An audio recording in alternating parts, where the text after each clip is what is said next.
धर्म, कर्म, विधि विधान और ज्योतिष की सटीक जानकारी पाने के लिए YouTube चैनल जीवन दर्पण को सब्सक्राइब करें और हाँ, अपडेट रहने के लिए बेल आइकन दबाना ना भूलें। प्रेम से बोलिए सत्यनारायण भगवान की जय। देखिए, सत्यनारायण भगवान की कथा 5 अध्यायों में है। इस सत्यनारायण भगवान की पूजा करने वाले और व्रत करने वाले 4 कितने हैं? 4। और चारों में 2 कैटेगरी बनी हुई।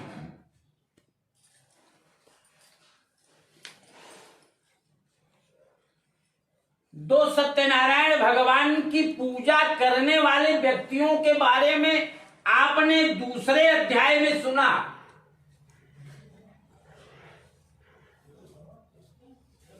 एक की गरीबी दूर हुई और दूसरे का व्यापार अच्छा चला। अब तीसरा व्यक्ति संतान की कामना से सत्यनारायण भगवान की पूजा।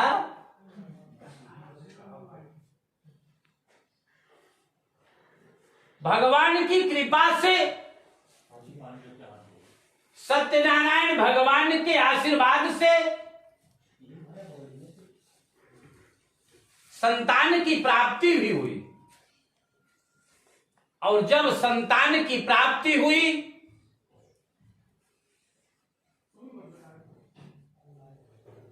तब वह व्यक्ति भी संकल्प किया मन में कि प्रत्येक महीने हम सत्यनारायण भगवान की पूजा करेंगे। जिसका नाम था उल्कामुख नाम के राजा। क्या नाम था? उल्कामुख। उन्हें संतान नहीं थी। भद्रशीला नदी तीरे सत्यस्य व्रतमाचरात्। कथा की बात नहीं आई है। सत्यस्य व्रतमाचरात्, सत्यनारायण भगवान के व्रत का आचरण किया। कथा नहीं है। कथा क्या है ये 5वें अध्याय में बताया जाएगा। समझ रहे? और पूजा कर रहे थे, संतान की प्राप्ति हुई तो प्रत्येक महीने सत्यनारायण भगवान की पूजा करें। और उन्होंने संतान प्राप्त करने से पहले ही संकल्प किया था कि मुझे संतान होगी और होने के बाद में भी जीवन तक आजीवन हम प्रत्येक महीने सत्यनारायण भगवान की पूजा करते।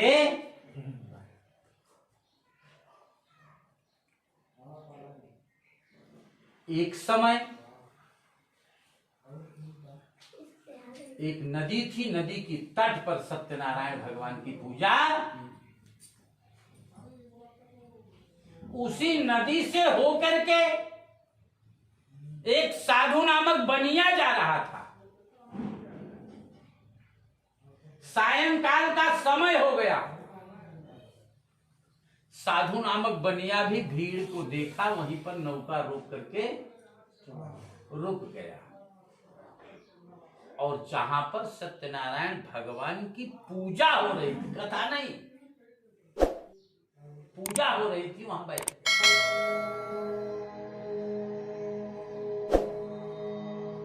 पूजा खत्म हुई, लोग प्रसाद लेकर के अपने अपने घर गए। साधु बनिया भी प्रसाद लिया। साधु बनिया के पास तो घर था नहीं, नाव था। साधु बनिया प्रार्थना करने लगा उल्कामुख नाम के राजा से कि महाराज ये पूजा क्यों आपने किया? तो राजा जी ने बताया कि मुझे संतान नहीं हो रहा था और भगवान की कृपा जब से मैंने पूजा जब से मैंने करना प्रारंभ किया, मुझे संतान की प्राप्ति हुई। तो मैं प्रत्येक महीने भगवान की पूजा में करता चला आ रहा उसका भी दिमाग ठनका, साधु बनिया का भी, कि मेरी भी शादी हुए 5-7 वर्ष हो गए, कोई संतान नहीं। तो वो कुछ पूछा न पछोरा, पूछा कि कैसे होती है पूजा, कैसे नहीं, क्या क्या, सारी बात को समझ लिया। तो उसने क्या कहा जानते हैं?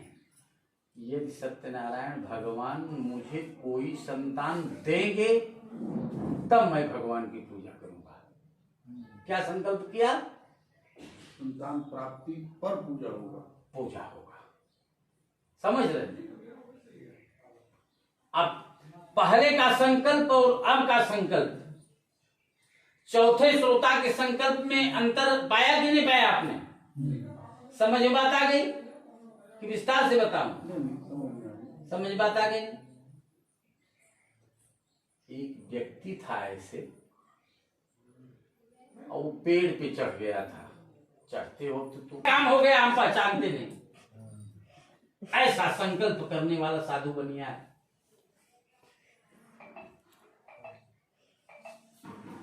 संकल्प किया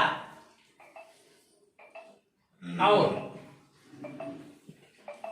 लेकिन फिर भी गया, अपनी पत्नी से बताया। पत्नी के मन में भी जिज्ञासा बनी कि संतान को ये देंगे तो भगवान की पूजा हम ही करेंगे।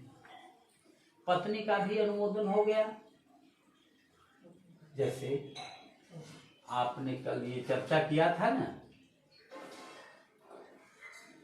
जैसे कोई व्यक्ति किसी से कुछ भाई बात व्यवहार है, कुछ मांग रहा है कि मुझे कुछ दे दीजिए, मान लीजिए 50,000 मांग रहा है, तो अब पहली बार में तो 50,000 सब देने को तैयार नहीं होंगे, लेकिन सोचेंगे कि अब आए हैं तो नकारना भी ठीक नहीं है। 2-5 हज़ार दे करके भगवान के मन में ये जिज्ञासा बनी कि इसकी भी हम परीक्षा तो ले लें। संयोग से पत्नी उसकी गर्भवती हो गई, और पहले गर्भ में उससे एक बेटी पैदा हुई जिसका नाम था कलावती। लीलावती, कलावती, एक माँ थी, एक बेटे थे। समझ में आता है? जब किसी देव की मनौती से बेटा बेटी होते हैं तो भाग्यशाली होते हैं। साधु नामक बनिया का व्यापार अच्छा चलने लगा,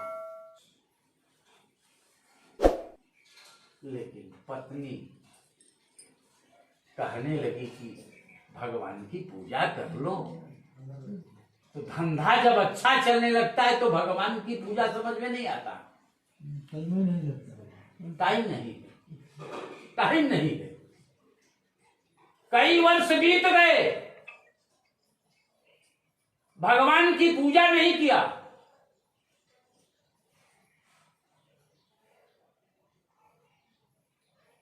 जैसे आज सुबह हम चर्चा कर रहे थे, आप सब लोग तो जैसे आप तो बैंक से हो, गवर्नमेंट का टैक्स अगर नहीं कटेगा किसी आपके खाते से, या नहीं कटाएंगे किसी भी कीमत पे किसी तरह से, तो आपको गवर्नमेंट का नोटिस आ जाता है। लेकिन भगवान की पूजा अगर नहीं करेंगे तो नोटिस नहीं आएगा। किसी न किसी प्रकार से आपको सांकेतिक व्यवस्था मिल जाएगा। अगर उतने में नहीं समझ रहे हो तो कौन क्या करेगा? शादी माने पूजा भगवान की नहीं किया, बेटी शादी के योग्य हो गई, तो ऐसा कहा ना अपनी पत्नी से, इसकी शादी तय करते हैं, 2 साल में शादी करेंगे, शादी के समय कर लेते हैं भगवान की पूजा। संयोग से साधु बनिया बंबई का था, और बेटी की शादी कहां किया? कलकत्ता में किया। कांचनम नगरम ले लो, कलकत्ता में शादी किया। शादी के दरमियान भीड़ भड़क में सत्यनारायण भगवान की पूजा भी नहीं किया और शादी बड़े धूमधाम से किया। शादी करने के बाद में व्यापार अच्छा चल ही रहा था। दामाद के साथ में व्यापारिक समझौता करके व्यापार करने के लिए भी निकल गया।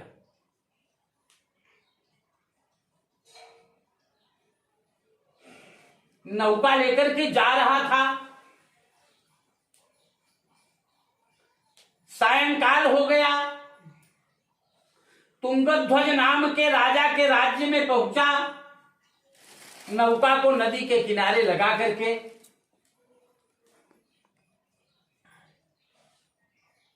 विश्राम करने लगा।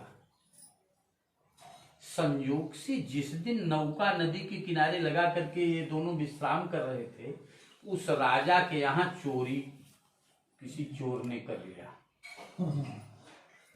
और चोरी करके भागते हुए चोर को चोरों सिपाहियों ने देख लिया और पीछा कर लिया।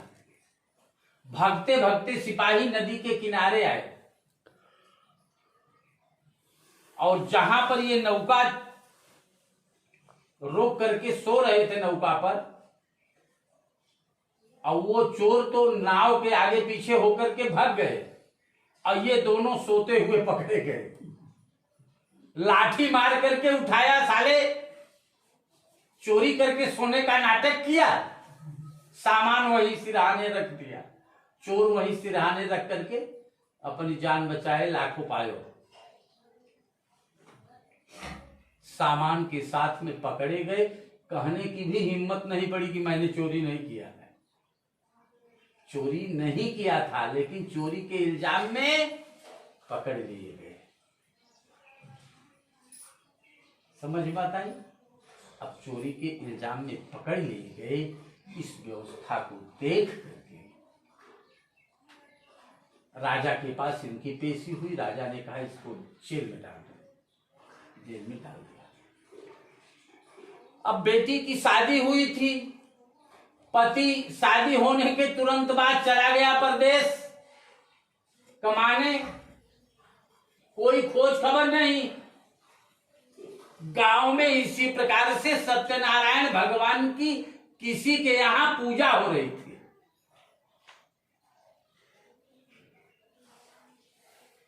बेटी के मन में जिज्ञासा हुई। बेटी नहीं जानती थी कि मैं भगवान की मनौती से आई हूं। बेटी के मन में जिज्ञासा हुई कि हमारे पतिदेव जल्दी आ जाते तो हम भी इसी प्रकार से भगवान की पूजा। पहली बार संकल्प किया। सत्यनारायण भगवान ने उसी रात्रि राजा को स्वप्न दिया कि जो दोनों चोर पकड़े गए हैं वो दोनों निर्दोष हैं, उन्हें छोड़ दो, नहीं तो मैं तुम्हारा राज्य नष्ट कर दूंगा। भोर का सपना सत्य होता है। भोर में ही ये राजा स्वप्न देखा था। प्रातः उठ करके विद्वानों को बुलाया और कहा कि इसका फल क्या है। विद्वानों ने कहा भगवान ने आपको दर्शन देकर के आदेश दिया है, उसका पालन करो।